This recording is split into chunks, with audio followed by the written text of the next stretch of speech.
Hey guys, before we start this video, I did just want to say a lot of you keep asking me whatever happened to the gaming news that you used to put on this channel, and I'm doing it somewhat for big pieces of news, E3 coverage and things like that, but a lot of the smaller pieces of news are now going over on my gaming channel, and if you want to check that out, there's a link in the description box, or you can just search for Boogie Plays Games or go to youtube.com/BoogiePlaysGames, and you'll see me playing games several days a week, talking about news, unboxing Magic cards, and all kinds of other goodies. Please check it out.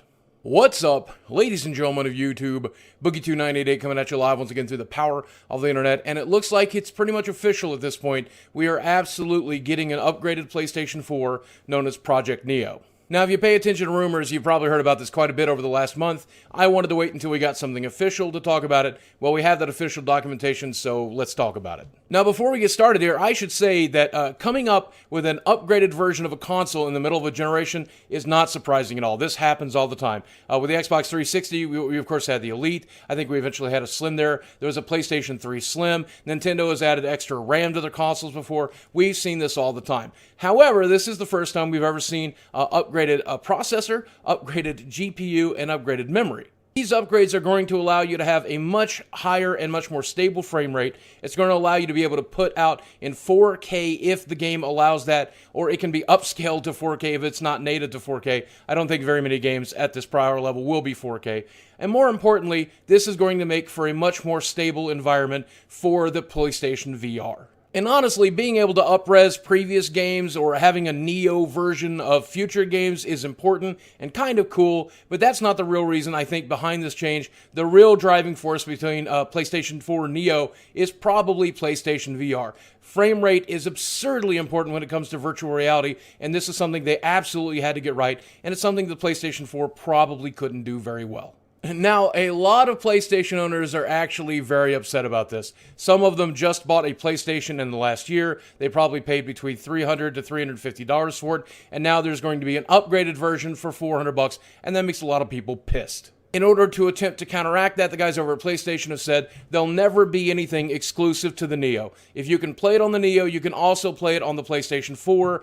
It just might not be the same frame rate or resolution. But PlayStation 4 owners are not the only people that are upset about this. It looks like a lot of developers are calling this a pain in the ass. In fact, the founder of Bioware said the whole purpose of consoles is the set of requirements that you work against from a hardware perspective. To change that is complete lunacy. Basically, whenever you try to develop for a PC, it's a pain in the ass because you have all of these different components, all of these different machines that are going to run at vastly different resolutions and speeds. But when you design for a console, you have a set piece of hardware, so you only have to design the game once for that particular set of hardware. Now, whenever somebody designs for the PlayStation 4, they basically have to make a choice. Are we going to design the game for the base PlayStation with a bunch of up-res options for the Neo, or are we going to design the game for the Neo with a bunch of down-res options for the PlayStation 4? I guess it is possible that Sony will not push people to create games that look better on the PlayStation Neo, but if they don't do that, if they don't support the hardware, then you're just going to have warehouses full of this thing the same way you do the PlayStation Vita when they abandoned that. But I think a lot of gamers agree that even if you're not going to be using the 4K options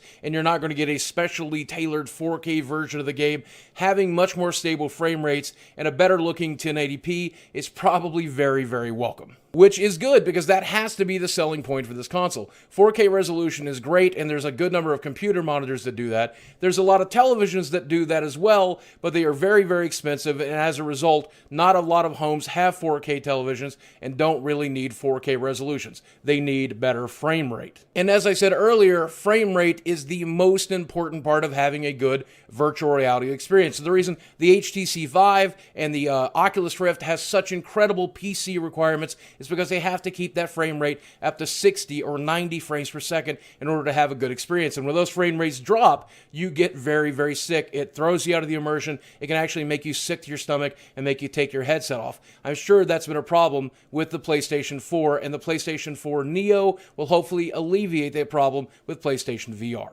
And I'll be honest with you, I'm kind of scratching my head here because I understand the purpose of this upgrade. Obviously, it's to compete with PC, it's to make sure that it stays ahead in the console wars, and it's obviously to help out PlayStation VR. But they're planning to sell this alongside the PlayStation 4. They're not going to stop manufacturing the PlayStation 4. And that's really, really weird to have two different PlayStation 4s on the shelf at Walmart, especially because I think the target audience for the Neo is very, very small. I mean, sure, you do have console players who do care a lot about frame rate, but I don't know if they care enough to re-buy a console at a higher price.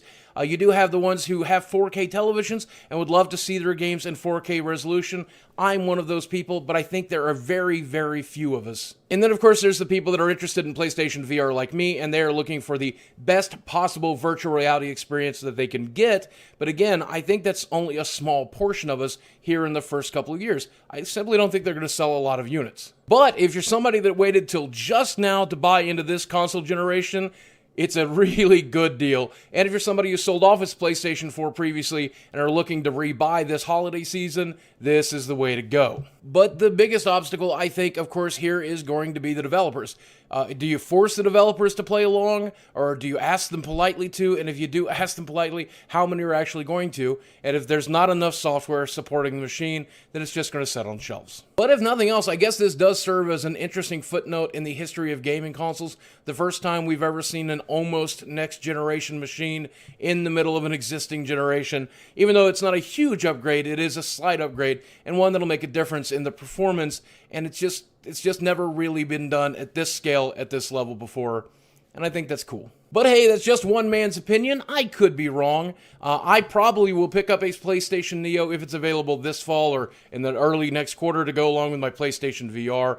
I am interested in picking it up to see what the big difference is. And of course, I'll review it for you here or over on the gaming channel. I'm curious, will you pick one up? Do you think it's a good idea? Do you think it's a stupid idea? Do you think Microsoft will end up following suit, or if they're going to stick with their machine all the way to the end of this generation, or they're just going to cut their generation short?